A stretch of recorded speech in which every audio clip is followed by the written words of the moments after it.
Hello everyone, welcome to Apna Sapna JRF and welcome to this video.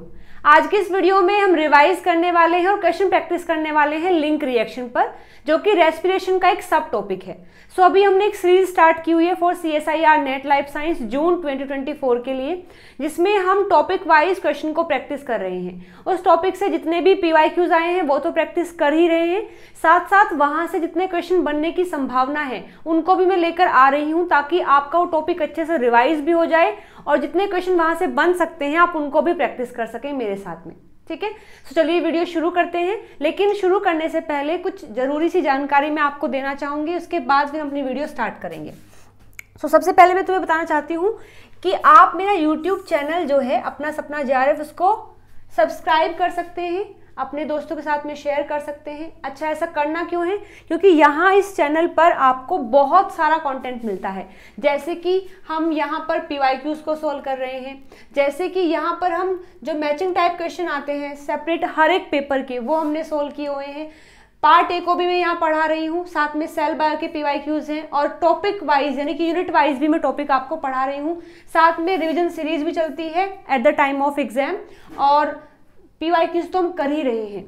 यदि आप ये सब मेरे साथ पढ़ना चाहते हैं तो आप इस चैनल को सब्सक्राइब कर सकते हैं, और यहाँ पर जो भी हम पढ़ते हैं वो तुम्हारे लिए फ्री ऑफ कॉस्ट होता है। ठीक है। अच्छा, सेकंड इन्फॉर्मेशन ये है कि आप मेरा टेलीग्राम चैनल ज्वाइन कर सकते हैं, जो कि है अपना सपना जेआरएफ। अब इसको ज्वाइन क्यों करना है? क्योंकि जो भी हम यहाँ पर पढ़ते हैं यूट्यूब पर, उन सभी की जो PDF है नोट्स की, वो तुम्हें यहाँ पर मिल जाएगी। जो भी मेरे पास स्टैंडर्ड बुक है उन सभी की PDF मैं यहाँ पर शेयर करती हूँ, एज वेल एज जो क्वेश्चन होते हैं PYQs, उनको भी मैं आपको टेस्ट सीरीज की फॉर्म में प्रोवाइड कर देती हूँ on the Telegram channel. Basically दो ग्रुप हैं, जैसे एक तो ये है अपना सपना जेआरएफ चैनल है, और एक ग्रुप है हमारा अपना सपना जेआरएफ 2.0 के नाम से। आप दोनों ही ज्वाइन कर सकते हैं। यहाँ आपको PDF मिल जाएगी, और यहाँ पर जो भी आपका डाउट रहता है वो आप मुझसे डायरेक्टली पूछ सकते हैं। ठीक है। आप टेलीग्राम ग्रुप को ज्वाइन जरूर से करें। इसके बाद तीसरी इंफॉर्मेशन ये है कि आप मेरा एप्लीकेशन डाउनलोड कर सकते हैं, जो कि है अपना सपना जेआरएफ एप्लीकेशन, जिसका जो फ्रंट पेज है वो कुछ इस तरीके से दिखाई देता है। अब आपको ये क्यों ज्वाइन करना है? क्योंकि यहाँ पर मैं बहुत सारे कोर्स लगातार अपलोड कर रही हूँ। अभी एक कोर्स मैंने लॉन्च किया हुआ है जो आपके लिए बेहद ज़रूरी है, उसके बारे में मैं तुम्हें बताऊंगी। लेकिन उससे पहले बता देती हूँ कि यदि आप एंड्रॉयड फ़ोन इस्तेमाल करते हैं तो प्ले स्टोर पर जाएंगे, वहाँ तुम लिखेंगे अपना सपना जेआरएफ, तो वहाँ तुम्हें ये एप्लीकेशन मिल जाएगा, तुम उसको डाउनलोड कर सकते हैं। और यदि आप iPhone यूज़र हैं तो आपको एक एप्लीकेशन डाउनलोड करना पड़ेगा, माई इंस्टीट्यूट। आप ऐप स्टोर पर जाओगे तो आपको ये जो एप्लीकेशन है डाउनलोड करना पड़ेगा। जैसे उसको ओपन करेंगे तो वहाँ पर एक वेरिफिकेशन कोड आपसे पूछेगा, जो कि मेरे एप्लीकेशन के लिए ये जो ऑर्गेनाइजेशन कोड है ये है VAFAVZ। ठीक है, इसको मत भूलिएगा, VAFAVZ ये कोड है। आप इसको यहाँ फिल करेंगे। फिल करते ही आपके पास ये इंटरफेस आएगा, जिसमें आपको अपना नंबर फिल करना है। नंबर फिल करने पर आपके उसी नंबर पर OTP आएगा, वो आपको अगले इंटरफेस में फिल करना है। जैसे आप इतना काम करेंगे तो आपको जो भी चीज़ें हैं एप्लीकेशन में वो अवेलेबल हो जाएंगी। तो जैसे ही आप ये सब काम करते हैं तो आपको ये इंटरफेस दिखाई देगा। यहाँ पर आप टैप करेंगे फ्री क्लासेस पर। फ्री क्लासेस में आपको ये कोर्स विजिबल होगा। ऑफ कोर्स ये बाहर भी दिखाई दे सकता है, लेकिन इनकेस अगर बाहर नहीं दिखाई देता है तो जैसे ये इंटरफेस आएगा तो यहाँ फ्री क्लासेस पर आपको टैप करना है, और ये कोर्स आपको दिखाई देगा। इस कोर्स में आप इनरोल कर सकते हैं। इसकी फीस कितनी है? मात्र 1 रुपये। ठीक है, ये आपको पे करना है, तो आप इस कोर्स में इनरोल कर लेंगे। यहाँ इस कोर्स में हम क्या कर रहे हैं, जैसे कि नाम से इंडिकेशन है, PYQs को हम यहाँ सोल्व कर रहे हैं डिटेल में, और हर रोज 9 बजे शाम को लाइव क्लासेस में मैं तुम्हें पढ़ाती हूँ PYQs। जो भी तुम्हारा डाउट रहता है वो तुरंत मैं वहाँ देखती भी हूँ और तुम्हें बताती भी हूँ। तो यदि आप भी मेरे साथ PYQs पढ़ना चाहते हैं तो ऐप को डाउनलोड कर लीजिए, इस कोर्स में इनरोल कर लीजिए, और रोज रात को 9 बजे, शाम को 9 बजे आप लाइव मेरे साथ पढ़ सकते हैं, PYQs को सोल्व कर सकते हैं। ठीक है। ये सारी इन्फॉर्मेशन जो मुझे देनी थी वो मैंने दे दी है। अब अपने टॉपिक पर बढ़ते हैं, जो कि है लिंक रिएक्शन। ठीक है। ये जो टॉपिक वाइज सीरीज है ये यूट्यूब पर ही चल रही है, यहीं पर यूट्यूब पर ही आपको टॉपिक वाइज सीरीज देखने को मिलेगी, जहां हम थोड़ा सा टॉपिक रिवाइज कर लेते हैं, उसके बाद PYQs प्लस अदर जो क्वेश्चन है उनको हम प्रैक्टिस कर रहे हैं। एक वीडियो इस सीरीज में आ चुकी है जिसमें हमने ग्लाइकोलिसिस के बारे में पढ़ा है, सो आप उस वीडियो को भी जरूर से देखें यदि आपको ये टॉपिक अपना पूरा पक्का तैयार करना है। आज हम कर रहे हैं इसी का next step, that is link reaction. Okay, so पहले एक बार देख लेते हैं लिंक रिएक्शन क्या होती है, कहाँ होती है, कैसे होती है, कौन करता है। ठीक है, सो देखो ये मानो एक सेल है और ये सेल का साइटोसोल वाला पार्ट है, ये माइटोकॉन्ड्रिया है। क्योंकि एरोबिक रेस्पिरेशन के लिए ये दो साइट इंपॉर्टेंट होती हैं, साइटोसोल एंड दिस माइटोकॉन्ड्रिया। हमें पता है माइटोकॉन्ड्रिया की जो इनर मेम्ब्रेन है वो इनफोल्डेड होती है इस तरीके से, इनको हम क्रिस्टे बोलते हैं। ठीक है, सो ये माइटोकॉन्ड्रिया है।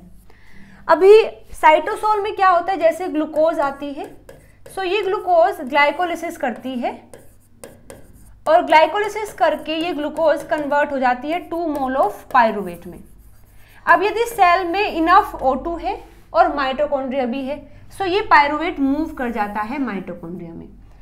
सो जब ग्लूकोज कन्वर्ट होता है पायरुवेट में, इसे बोलते हैं ग्लाइकोलिसिस, और यहाँ पर 2 ATP बनती है एंड 2 NADH बनते हैं। ओके, पायरुवेट चला जाता है अंदर। अंदर आने के बाद ये पायरुवेट कन्वर्ट होता है एसिटाइल कोएंजाइम ए में। इस रिएक्शन को ही हम बोलते हैं लिंक रिएक्शन। फिर ये जो कोएंजाइम ए है, एसिटाइल कोएंजाइम ए है, ये एंटर करता है एक साइकिल में जो कि मैट्रिक्स में चल रही होती है। इनफैक्ट लिंक रिएक्शन भी मैट्रिक्स में होती है, और ये साइकिल जिसको हम क्रेब्स साइकिल या फिर TCA साइकिल बोलते हैं, ये भी मैट्रिक्स में चल रही होती है। सो ये जो कोएंजाइम ए है ये एंटर कर जाता है इस साइकिल में, और फिर यहाँ से चीजें बनती हैं। यहाँ क्या बनता है, यहाँ पर 2 CO2 बनती हैं, एक CO2 यहाँ बनती है, और साथ साथ यहाँ पर NADH भी बनता है।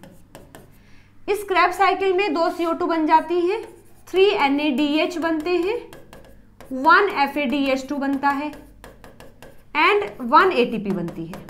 ठीक है, अब ये जो NADH है, दिस वन, ये NADH और ये NADH एंड FADH2, ये सारे मिलकर यहाँ पर एक रिएक्शन परफॉर्म करते हैं जिसको बोलते हैं ETC, इलेक्ट्रॉन ट्रांसपोर्ट चेन, जिसमें ये NADH देखो अभी ये रिड्यूस फॉर्म में है, सो ये ऑक्सीडाइज हो जाते हैं और अपने हाइड्रोजन को रिमूव कर देते हैं, हाइड्रोजन को और इलेक्ट्रॉन को रिमूव कर देते हैं और कन्वर्ट हो जाते हैं NAD पॉजिटिव में। सो यहाँ से जो इलेक्ट्रॉन निकलते हैं वो इलेक्ट्रॉन ट्रांसपोर्ट चेन में एंटर कर जाते हैं जो कि इनर मेम्ब्रेन में चल रही होती है।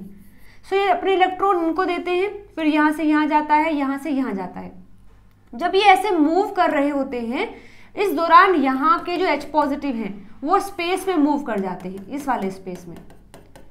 फिर जब यहाँ पर ग्रेडियंट ज़्यादा हो जाता है, सो ये H पॉजिटिव वापस इस मैट्रिक्स में आना चाहते हैं, लेकिन अब ये डायरेक्ट वापस नहीं आ सकते, इनको एक प्रोटीन से होकर जाना पड़ता है जिसका नाम है ATP सिंथेटेज, जो कि ADP प्लस PI को, जब ये H पॉजिटिव यहाँ आते हैं तो इससे चार्ज करता है, एनर्जी निकालता है, और फिर उस एनर्जी को इस्तेमाल करके ADP से ATP बना देता है।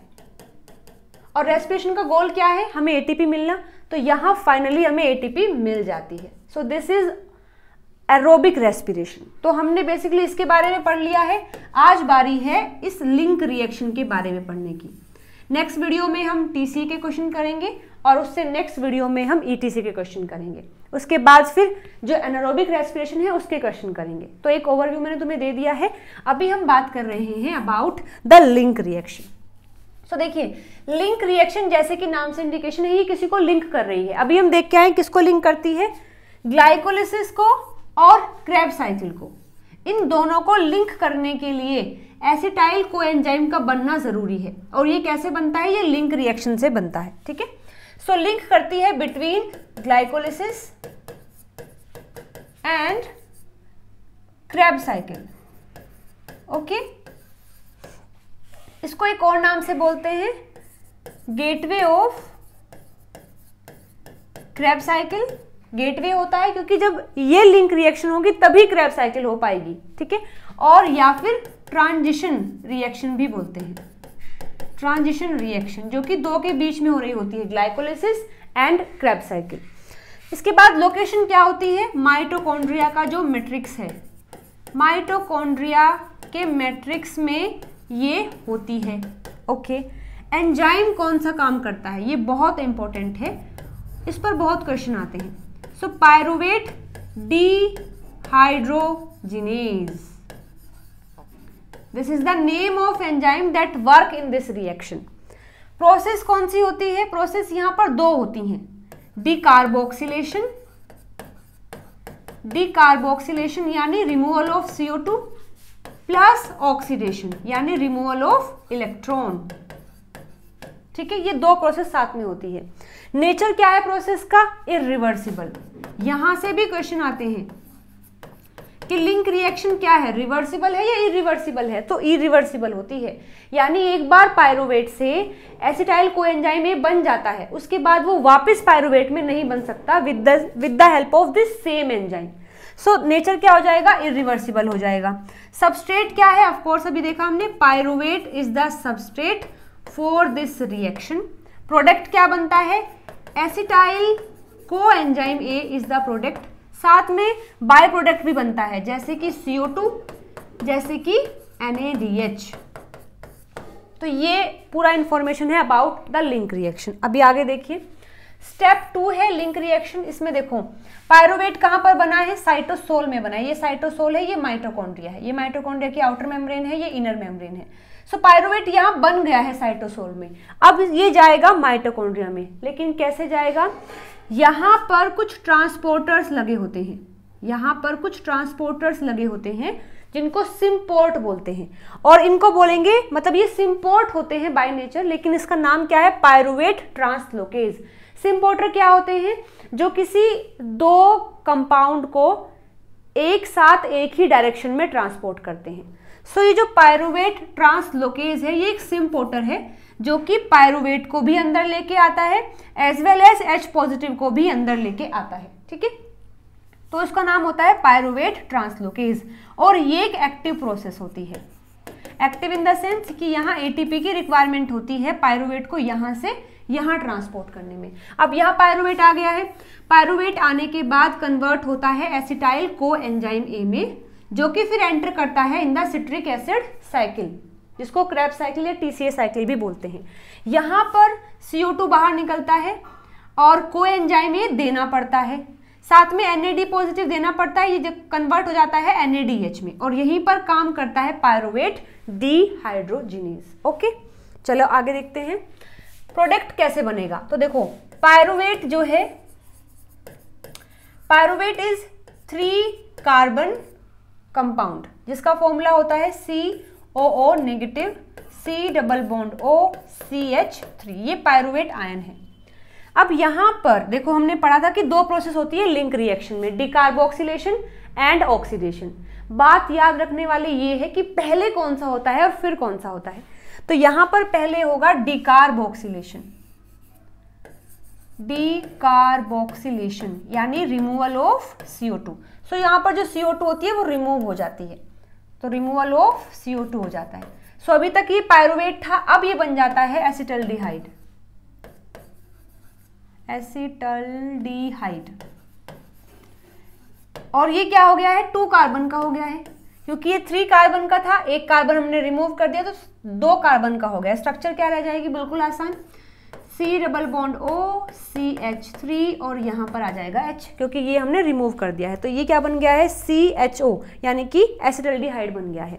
अब यहाँ पर एडिशन करते हैं हम कोएंजाइम A को, साथ साथ यहाँ पर ऑक्सीडेशन भी होता है, रिमूवल ऑफ H होता है और इलेक्ट्रॉन का भी रिमूवल होता है। सो यहाँ पर ऑक्सीडेशन होता है, और ऑक्सीडेशन में जो NAD पॉजिटिव होता है ये गेन करता है इलेक्ट्रॉन को कन्वर्ट इनटू NADH, ऑक्सीडेशन यहाँ हो गया है, और ये कन्वर्ट हो जाता है एसिटाइल कोएंजाइम A में, एसिटाइल कोएंजाइम A में, यानी कि यहाँ से ये H हट जाएगा, फिर ये क्या बन जाएगा, एसिटाइल, और फिर यहाँ कोएंजाइम ए को ऐड करेंगे तो ये बन जाएगा एसिटाइल कोएंजाइम ए। तो इस तरीके से होता है, जिसको डायरेक्टली हम बोल देते हैं कि पायरुवेट से ये बना है।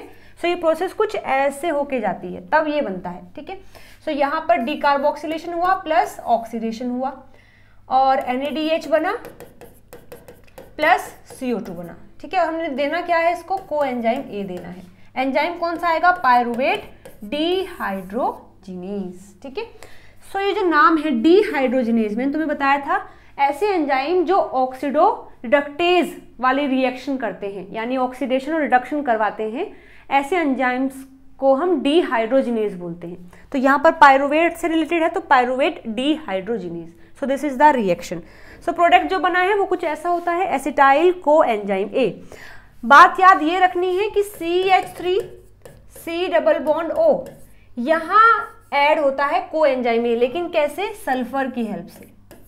कोएंजाइम ए के पास SH इस तरीके से होता है, कोएंजाइम ए, और यहाँ SH ऐसे होता है, इसका ये H रिमूव हो करके यहाँ बॉन्ड बना लेता है और फिर बना है एसिटाइल कोएंजाइम ए, ठीक है। अभी सबसे मेन जो पॉइंट है लिंक रिएक्शन का वो है एंजाइम। एंजाइम का नाम क्या है, पायरुवेट डिहाइड्रोजिनेज, जिसको हम PDH कॉम्प्लेक्स क्यों बोला है, क्योंकि ये एक सिंगल एंजाइम नहीं है, ये ग्रुप ऑफ 3 एंजाइम्स है, यानी कि 3 एंजाइम को मिला करके तब पायरुवेट डिहाइड्रोजिनेज बनता है। So it is associated with the inner mitochondrial membrane. ये पॉइंट भी इंपॉर्टेंट है। हालांकि ये रिएक्शन कहाँ होती है, मैट्रिक्स में होती है, लेकिन ये पायरुवेट डिहाइड्रोजिनेज एसोसिएट होता है इनर माइटोकॉन्ड्रियल मेम्ब्रेन से। बना होता है 3 एंजाइम से, E1, E2 एंड E3, और इनको रिक्वायरमेंट होती है 5 कोएंजाइम्स की, जिसमें कि लिपोएट आएगा, TPP thiamine pyrophosphate, NAD, FAD, coenzyme ASH।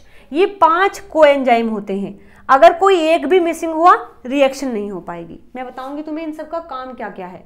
यहाँ क्या होगा, डिकार्बोक्सिलेशन होगा और ऑक्सीडेशन होगा। सबस्ट्रेट क्या होता है इस एंजाइम का, पायरुवेट। प्रोडक्ट क्या होता है, acetyl coenzyme A. By product क्या होता है, NADH and CO2। I hope यहाँ तक बातें समझ आ गई हैं। देखिए रिएक्शन को बिल्कुल ध्यान से, हमने पायरुवेट दिया, कोएंजाइम ASH दिया, NAD पॉजिटिव दिया, हमें क्या मिला, पायरुवेट से और इससे हमें मिला एसिटाइल कोएंजाइम ए, और यही इसी के रिमूवल से हमें CO2 मिला है, और इससे हमें मिला है NADH प्लस H पॉजिटिव। तो ये हमारे पास पायरुवेट है, ये कोएंजाइम ASH है, इस साथ में ये ऐड होगा और यहाँ से ऐड होने के बाद बनेगा एसिटाइल कोएंजाइम ए और CO2 बाहर निकलेगा। साथ में TPP यहाँ आएगा, लिपोएमाइड आएगा और FAD आएगा, ठीक है। और एंजाइम क्या है, pyruvate dehydrogenase complex, E1, E2 and E3। तो 5 चीजें चाहिए होती हैं, coenzyme ASH, NAD, TPP, lipoamide and FAD। चलिए आगे देखते हैं। एंजाइम जो है, अच्छा इनके नाम भी बहुत बहुत इंपॉर्टेंट है। सो पहला E1 जो होता है उसका नाम है पायरुवेट डिहाइड्रोजिनेज, जिसका कोएंजाइम होता है थायमिन पायरोफॉस्फेट। जहां पर भी TPP की बात आ जाए इसका मतलब है ये डिकार्बोक्सिलेशन करवाता है। और इसका जस्ट उल्टा होता है बायोटिन। बायोटिन भी एक कोएंजाइम की तरह एक्ट करता है जो कि कार्बोक्सिलेज होता है, यानी कि जिस भी एंजाइम से जुड़ा होता है वो कार्बोक्सिलेज होता है, यानी ये कार्बोक्सिलेशन करवाता है, एडिशन ऑफ CO2। जबकि TPP डिकार्बोक्सिलेज के साथ में ऐड होता है और डिकार्बोक्सिलेशन करवाता है।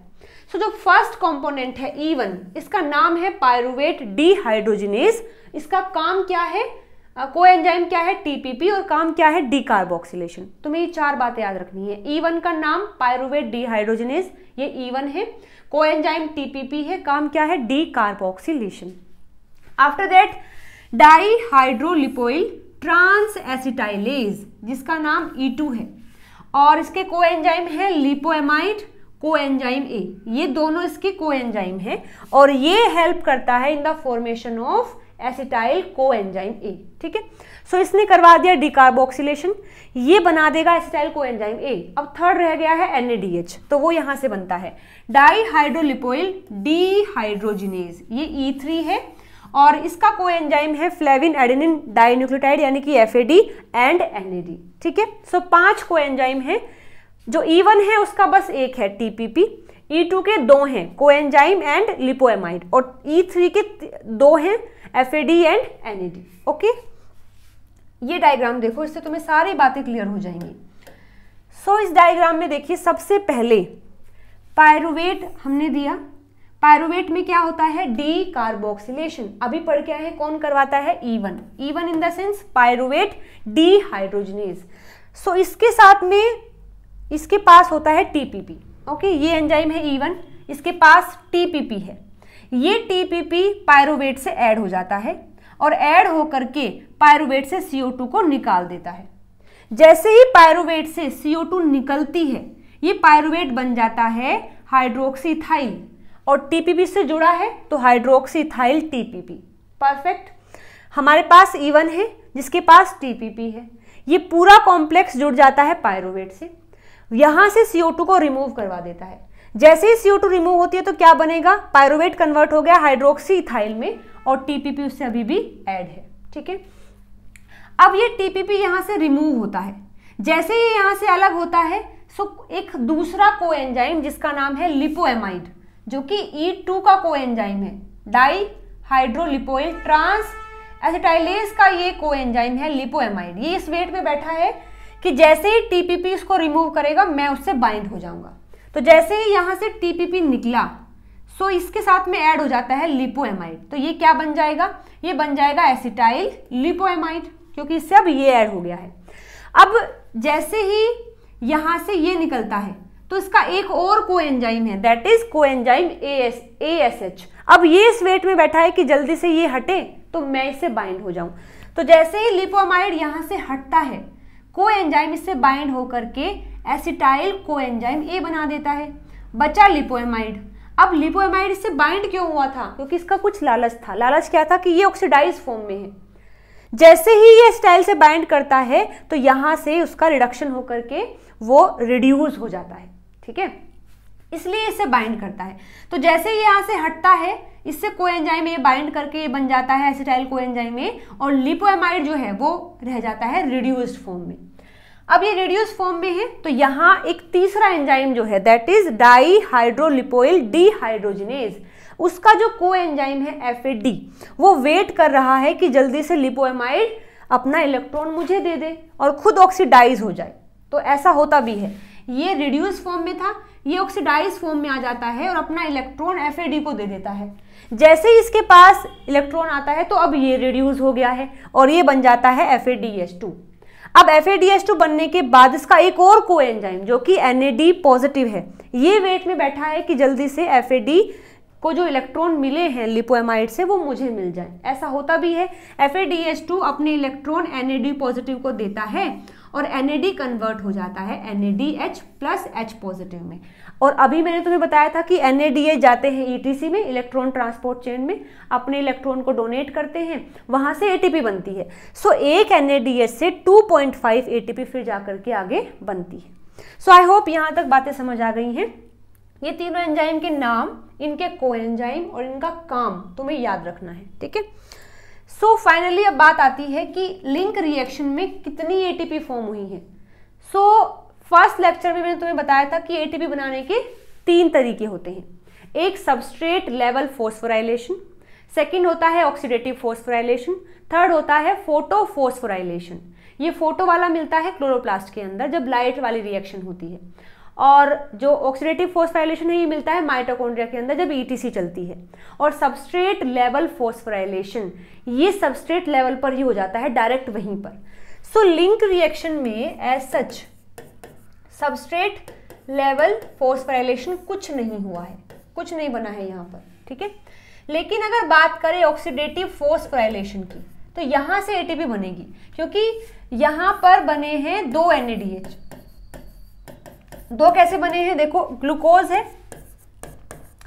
एक ग्लूकोज से ग्लाइकोलिसिस के दौरान 2 पायरुवेट बने हैं। ठीक है, एक पायरुवेट एक NADH बनाता है and second pyruvate second NADH बनाएगा, और ये NADH जब जाता है ETC में वहां पर होता है ऑक्सीडेटिव फॉस्फोराइलेशन, तो ये बनाता है 2.5 ATP और ये भी बनाएगा 2.5 ATP, यानी टोटल 5 ATP। तो क्वेश्चन अगर आए कि लिंक रिएक्शन में सबस्ट्रेट लेवल पर कितनी ATP बनी है, सो वो 0 है।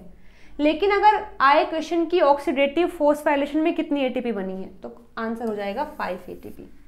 ठीक है जी, कोई डाउट है यहाँ तक? अगर है तो वीडियो को पॉज करो और देख लो पीछे जाके, मेरे हिसाब से कोई डाउट होना नहीं चाहिए। ठीक है, सो यहाँ रेगुलेशन में बात करें पायरुवेट डीहाइड्रोजनेज की, तो हमने पढ़े 3 एंजाइम हैं, E1, E2, E3। सो E1 जो होता है उसका कोवेलेंट मॉडिफिकेशन होता है, यानी कि वहाँ फोस्फोराइलेशन होगा और डीफोस्फोराइलेशन होगा। ठीक है, सो अगर E1 पर फोस्फेट ऐड होता है तो ये इनएक्टिव हो जाता है। अगर E1 से फोस्फेट को हटा दिया जाए तो ये एक्टिव हो जाता है। देखो यहाँ से भी क्वेश्चन बन सकते हैं कि E1 में अगर हमने फोस्फोराइलेट कर दिया है तो लिंक रिएक्शन होगी या नहीं होगी। ठीक है, ऐसे। सो जो E1 होता है उसका कोवेलेंट मॉडिफिकेशन होता है, जिसमें फोस्फोराइलेशन एंड डीफोस्फोराइलेशन होता है, और यदि फोस्फेट लगा है तो इनएक्टिव रहेगा एंजाइम, अगर हटा है तो एक्टिव रहेगा। लेकिन जो E2 और E3 होते हैं उनका नॉन कोवेलेंट मॉडिफिकेशन होता है, यानी एलोस्टेरिक रेगुलेशन होता है। सो जो E2 होता है उसको पॉजिटिवली अफेक्ट करता है कोएंजाइम A और नेगेटिवली अफेक्ट करता है एसिटाइल कोएंजाइम A। ठीक है, और E3 की अगर बात करते हैं तो उसका पॉजिटिव रेगुलेटर है NAD पॉजिटिव और नेगेटिव रेगुलेटर है इसी का ही प्रोडक्ट, दैट इज NADH। सो यहाँ पर भी इसका प्रोडक्ट इसका नेगेटिव है, इसका प्रोडक्ट इसका नेगेटिव है, इनके सबस्ट्रेट ये लगभग कहो कोएंजाइम, वो इनके एक्टिवेटर है। सो ये स्लाइड भी तुम्हें अच्छे से याद रखनी है। चलिए जी, बात कर लेते हैं PYQs क्वेश्चन की। सो मैंने कई सारे पेपर सर्च किए हैं, PYQs तो एक ही क्वेश्चन है, लेकिन अदर प्रैक्टिस क्वेश्चन में बहुत सारे लेके आई हूँ तुम्हारे लिए, तो थोड़ा सा धीरज बना के रखना। ऐसा नहीं कि ये क्वेश्चन देखकर भाग जाओगे तुम, सारी वीडियो देखनी है। बेसिकली ये PYQs है। चलिए बात करते हैं क्वेश्चन की। क्वेश्चन नंबर 62 है, ID 75 है। क्वेश्चन क्या दिया है? The following statement are made regarding the conversion of pyruvate to acetyl coenzyme A going from glycolysis to citric acid cycle. हमें बताना है combination of correct statement. So देखिएगा, फर्स्ट में क्या दिया है? Oxidation of pyruvate to acetyl coenzyme A is reversible. अभी हम पढ़ के आए हैं दिस इज इरिवर्सिबल, तो ये स्टेटमेंट गलत हो जाएगी।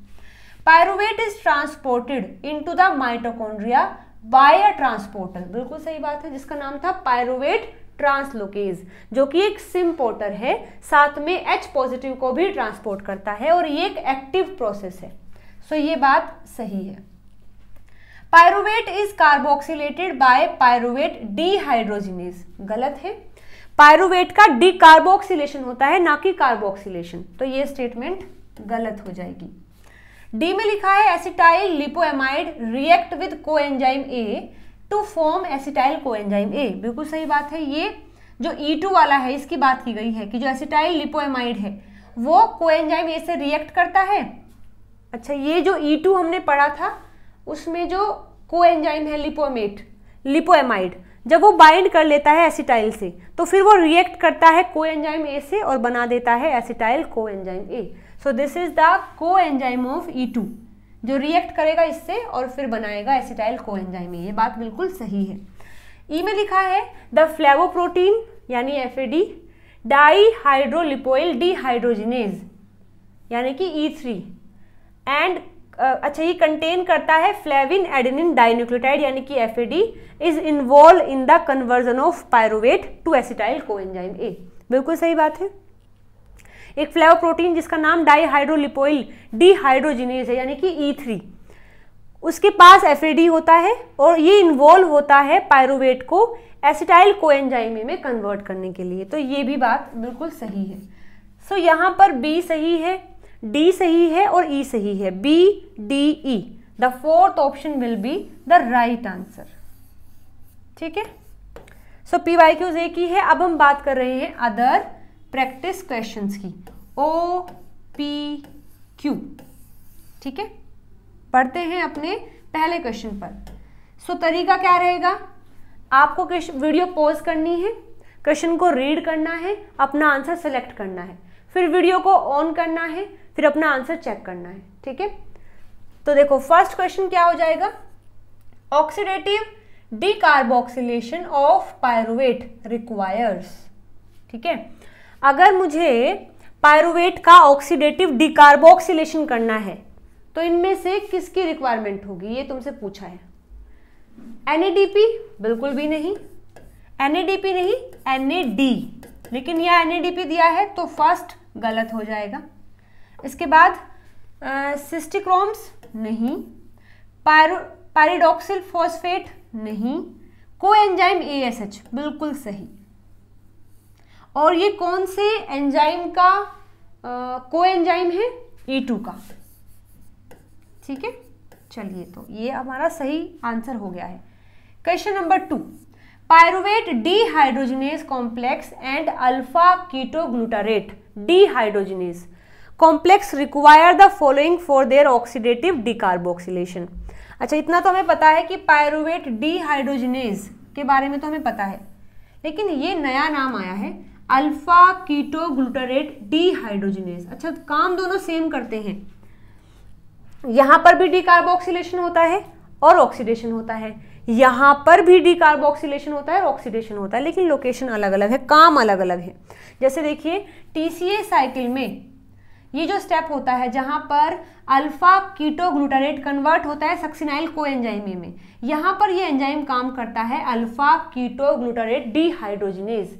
काम क्या है, CO2 को रिमूव करना है और NAD को कन्वर्ट करना है NADH में। और अगेन यहाँ पर भी कोएंजाइम A की रिक्वायरमेंट होती है, जैसे पायरुवेट डिहाइड्रोजिनेज को होती है, क्योंकि यहाँ सक्सिनाइल में कोएंजाइम A ऐड करना है। ठीक है, सो यहाँ पर जो अल्फा कीटोग्लूटारेट है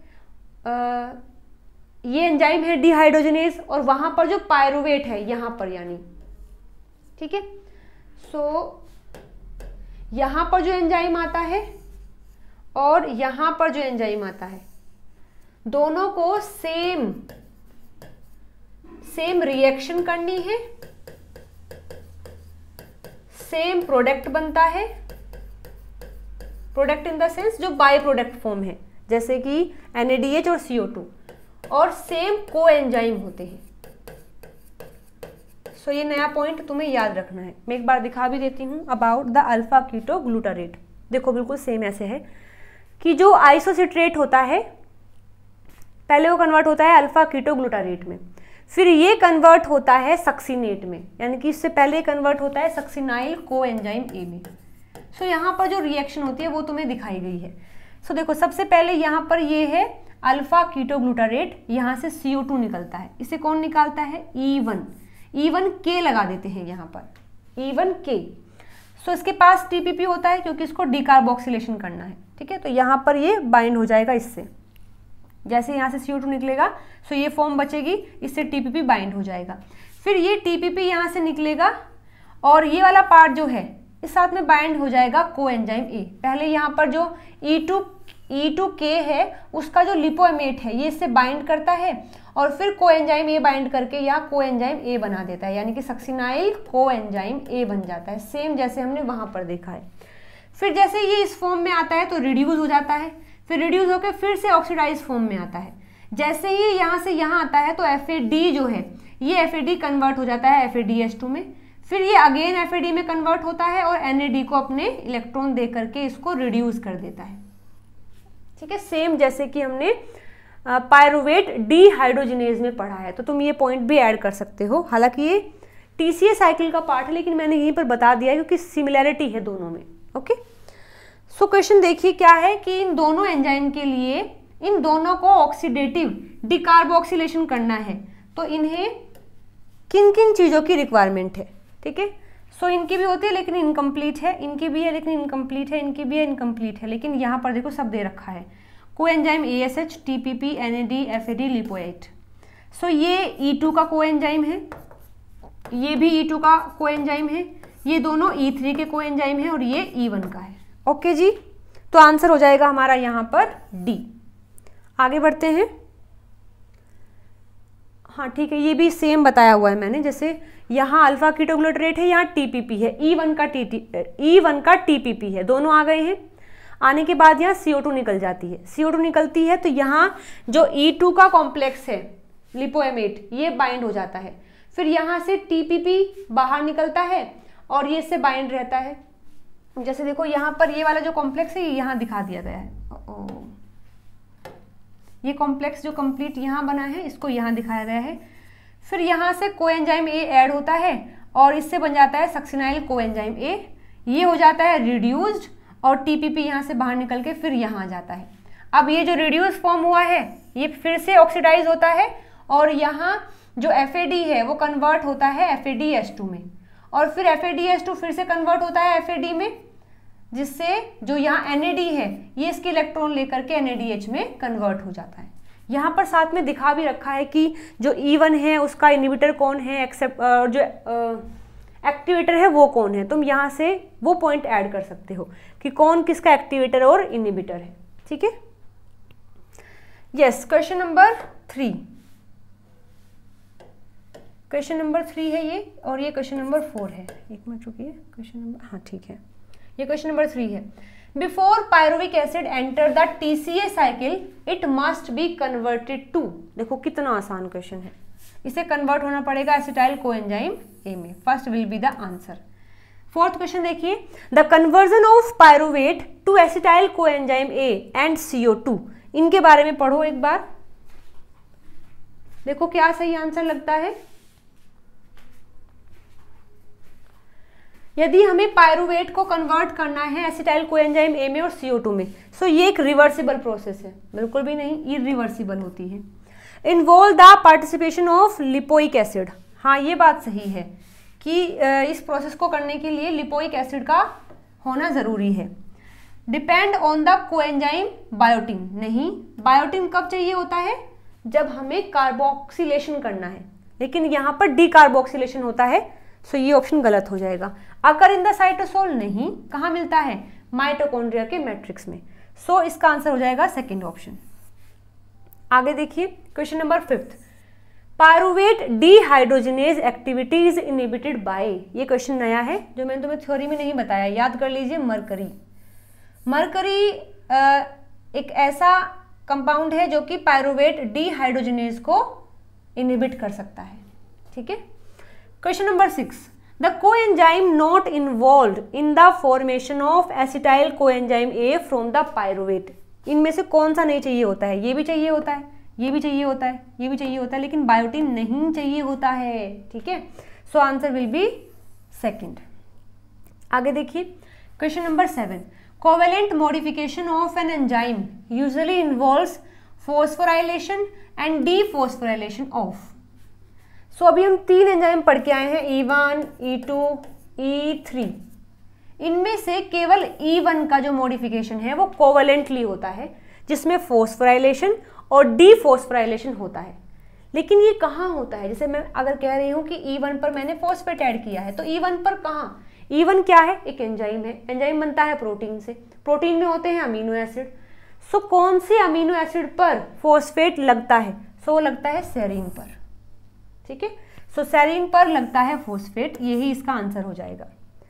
आगे देखिए question number 8, acetyl coenzyme A can be formed from. किस किस से फॉर्म हो सकता है।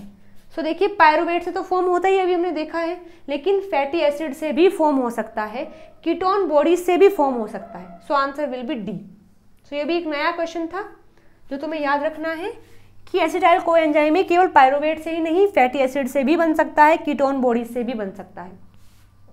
लेकिन जब रेस्पिरेशन होता है तब पायरुवेट से ही बनता है, क्योंकि ग्लूकोज से पायरुवेट, पायरुवेट से एसिटाइल कोएंजाइम ए। लेकिन अगर अदर सेल की लोकेशन देखें तो वहां इनसे भी बन सकता है। चलिए आगे देखते हैं question number 9, pyruvate is converted into acetyl coenzyme A by oxidative decarboxylation.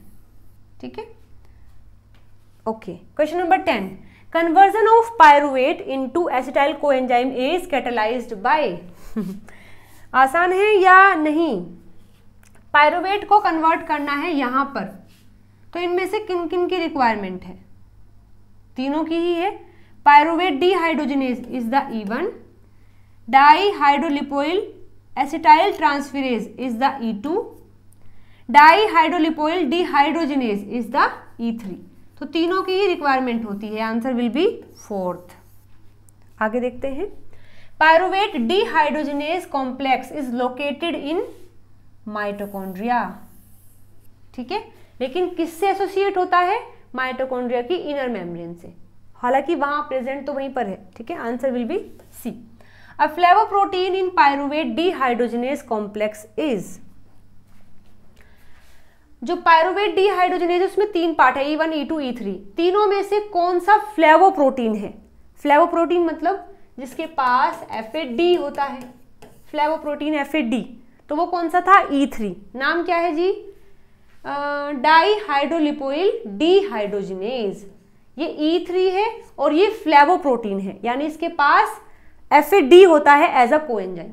So C will be the answer.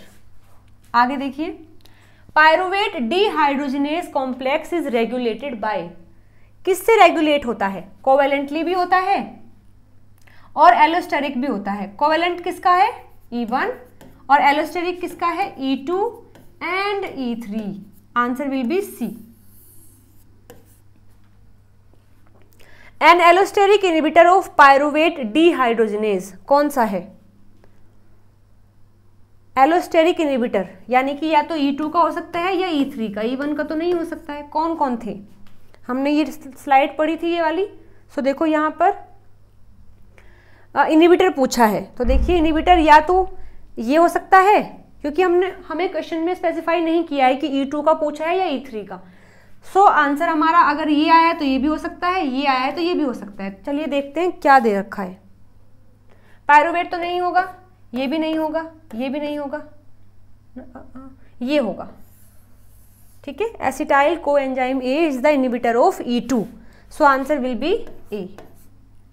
आगे देखिए question number 15, acetyl coenzyme A required for de novo synthesis of fatty acid is obtained from, required for de novo synthesis of fatty acid is obtained from,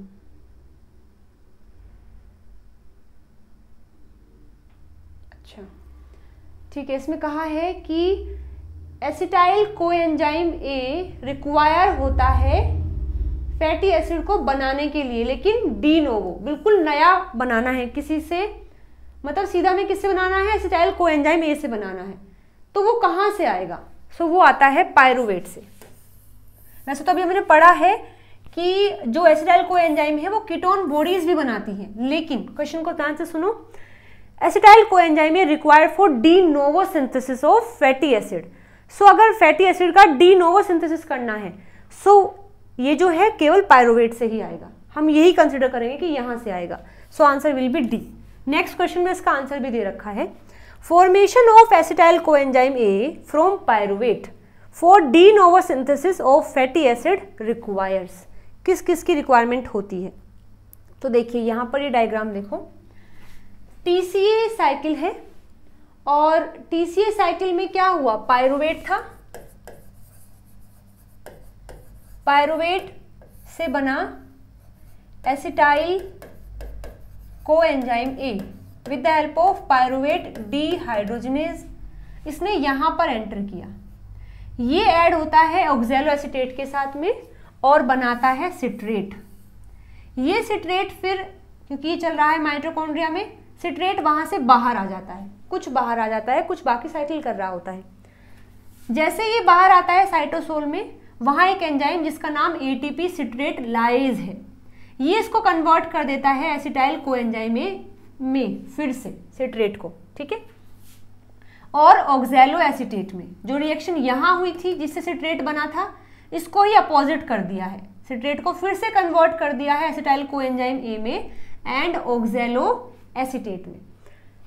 एक minute रुकिए, ठीक है। इसके बाद फिर यहां बन जाता है एसिटाइल कोएंजाइम, यहां आता है एसिटाइल कोएंजाइम ए कार्बोक्सिलेज, ये इसको कन्वर्ट करता है मेलोनाइल कोएंजाइम ए में। फिर यहाँ आता है फैटी एसिड सिंथेज जो इसको कन्वर्ट कर देता है malonyl coenzyme A plus acetyl coenzyme A में, और फिर जब ये ऐड होते हैं तो यहाँ पर सैचुरेट फैटी एसिड की फॉर्मेशन होती है, ठीक है। फिर यहाँ SCD1 आता है जो आकर के इसको कन्वर्ट कर देता है मोनो अनसैचुरेटेड फैटी एसिड में, यानी कि डायरेक्टली जो यहाँ से बनता है वो तो बनता है सैचुरेटेड फैटी एसिड, लेकिन ये आकर के इसको कन्वर्ट कर देता है मोनो अनसैचुरेटेड फैटी एसिड में। सो बेसिकली यहाँ क्वेश्चन में हमसे पूछा है कि जब एसिटाइल कोएंजाइम ए की फॉर्मेशन होती है पायरुवेट से for the formation of fatty acid, तो किस किस की रिक्वायरमेंट है? तो सबसे पहले पायरुवेट डिहाइड्रोजनेज की, क्योंकि यही तो पहले कन्वर्ट करेगा इसको एसिटाइल कोएंजाइम ए में। उसके बाद फिर एटीपी सिट्रेट लाइज की, फिर आएगा एटीपी सिट्रेट लाइज, हाँ ठीक है। और यहाँ अच्छा ठीक है, मैं तुम्हें इसको बिल्कुल डिटेल में बताती हूँ। पायरुवेट पायरुवेट कन्वर्ट हुआ एसिटाइल कोएंजाइम ए में with the help of pyruvate dehydrogenase. फिर ये ऐड होता है ऑक्जेलो एसिटिक एसिड से, और इन दोनों को ऐड करता है सिट्रेट सिंथेज, और ये बनाता है सिट्रेट। फिर सिट्रेट जो है ये साइटोसोल में आ जाएगा, और यहाँ एंजाइम आएगा सिट्रेट लाइज, जिसको फिर से कन्वर्ट कर देगा acetyl coenzyme A plus OAA में। ये रिएक्शन हो रही है माइटोकॉन्ड्रिया में, और ये हुई है आकर के साइटोसोल में। इसके बाद देखो जैसे ही ये कन्वर्ट हुआ, फिर यहाँ कार्बोक्सिलेज आकर के मेलोनाइल कोएंजाइम ए बना देता है, फिर ये आकर के फैटी एसिड की फॉर्मेशन होती है। ठीक है, सो ये यहाँ पर ATP सिट्रेट लाइज है। सो ये हमें 3 एंजाइम यहाँ दिए हुए हैं, this one and this one. तीनों की रिक्वायरमेंट होती है ताकि फैटी एसिड बन सके। हो सकता है अगर ऑप्शन हमारे पास 3, 4, 5, 6 हो तो ये भी दे सकता है बीच में, लेकिन 4 का ही ऑप्शन है तो हमें 3 ही एंजाइम दिए हैं, ये, इसके बाद फिर ये, इसके बाद फिर ये। So all of these will be the answer, D will be the answer. आगे देखिए question number 17, pyruvate dehydrogenase is an, ये क्या है? आइसोमेरेज, लाइज, लाइगेज या ऑक्सीडोरिडक्टेज? ऑफ कोर्स ये है, तो इसके नाम से पता लग रहा है कि ये ऑक्सीडेशन करवाएगा और रिडक्शन करवाएगा। So D will be the answer. 18th question, end product of link reaction. Link reaction का एंड प्रोडक्ट क्या होता है? O2 नहीं होता, गलत। हाँ ये हो सकता है, नहीं ये नहीं होता, FAD नहीं होता तो गलत, ये भी नहीं, हाँ ये होता है, ये नहीं। So 4th will be the answer. Question number 19, Y is coenzyme A, जिसके पास सल्फर होता है, sulphur containing molecule derive from a B vitamin added. मैंने तुम्हें बताया था ना कि ये हमारे पास एसिटाइल है और ये मेरे पास कोएंजाइम ए है जिसके पास SH होता है। ठीक है, सो यहां पर एसिटाइल आ जाता है, ये सल्फर आ जाता है और कोएंजाइम ए आ जाता है। सो कोएंजाइम एक सल्फर कंटेनिंग मॉलिक्यूल्स है जो कि विटामिन बी से डिराइव किया जाता है। इसको क्यों ऐड करते हैं, क्या जरूरी है ऐड करना, क्यों ऐड करते हैं, ये क्वेश्चन में पूछा है। तो देखो बहुत ही अच्छा क्वेश्चन है। ऐड इसलिए करते हैं क्योंकि इसके एडिशन की वजह से ये थोड़ा अनस्टेबल हो जाता है और फिर ये स्टेबिलिटी गेन करने के लिए किसी और से बाइंड करना चाहेगा, फिर वहां बाइंड करने के लिए आता है ऑक्जेलो एसिटिक एसिड। क्योंकि अगर ये कॉम्प्लेक्स पूरा स्टेबल बन जाएगा तो फिर ये क्यों ही बाइंड करेगा इससे, है ना। और अगर बाइंडिंग नहीं होगी तो क्रेब्स साइकिल नहीं चलेगी, इसलिए यहाँ सल्फर को बाइंड किया जाता है ताकि ये थोड़ा सा अनस्टेबल हो जाए और जल्दी से स्टेबल होने की कोशिश में वो इससे बाइंड कर ले। ठीक है, सो ऐसा किसमें दिया है, थर्ड को देखो एक बार। To provide a relative unstable molecules whose acetyl portion can readily bind to oxaloacetate. उसको थोड़ा सा अनस्टेबल करने के लिए हम कोएंजाइम ए को बाइंड करते हैं ताकि वो फिर फटाफट से बाइंड कर ले ऑक्जेलो एसिटेट से और जो TCA साइकिल है उसको चलाया जा सके। सो C will be the answer. देखो ये भी अच्छा क्वेश्चन है, नया क्वेश्चन है, तुम इसको नोट डाउन कर सकते हो। Okay, question number 20, how does pyruvate enter the mitochondria? Mitochondria में पायरुवेट कैसे एंटर करता है? सो एक्टिव ट्रांसपोर्ट से। ट्रांसपोर्टर का नाम पायरुवेट ट्रांसलोकेज, जो कि एक सिम्पोर्टर है और साथ में किसको सिम्पोर्ट करता है? H पॉजिटिव को। So A will be the answer. Question number 21, during cellular respiration acetyl coenzyme A accumulate in which location? जहां ये बनेगा वहीं तो एक्यूमुलेट होगा, तो कहां बना है? माइटोकॉन्ड्रिया के मैट्रिक्स में बना है। सो जब रेस्पिरेशन हो रहा होता है सो ये एक्यूमुलेट हो रहा होता है मैट्रिक्स में, क्योंकि यहीं पर लिंक रिएक्शन होती है, यहीं पर ये बनता है, तो एक्यूमुलेट भी तो यही होगा। So D will be the answer. Okay, चलिए तो हमने क्वेश्चन प्रैक्टिस कर लिए हैं। यहां से तुम आंसर चेक भी कर सकते हो, ये सारे आंसर मैंने दे रखे हैं। और यदि तुम ये पीडीएफ एक्सेस करना चाहते हो तो अगेन अपना सपना जेआरएफ टेलीग्राम को ज्वाइन कर सकते हो। वहां मैं ये सारी जो पीडीएफ है वो तुम्हें दे दूंगी। साथ साथ अगर तुम मेरे साथ में पीवाईक्यूज को प्रैक्टिस करना चाहते हैं ऐसे ही जैसे हम यहाँ कर रहे हैं, तो आप मेरा एप्लीकेशन डाउनलोड कर सकते हैं, अपना सपना जेआरएफ, वहां पर कोर्स में इनरोल कर सकते हैं। ठीक है, सो आज की इस वीडियो में दोस्तों इतना ही। अगर आपको वीडियो पसंद आई है तो लाइक शेयर सब्सक्राइब जरूर से करना। मिलते हैं अगली वीडियो में नए टॉपिक के साथ में। Till then bye bye, take care.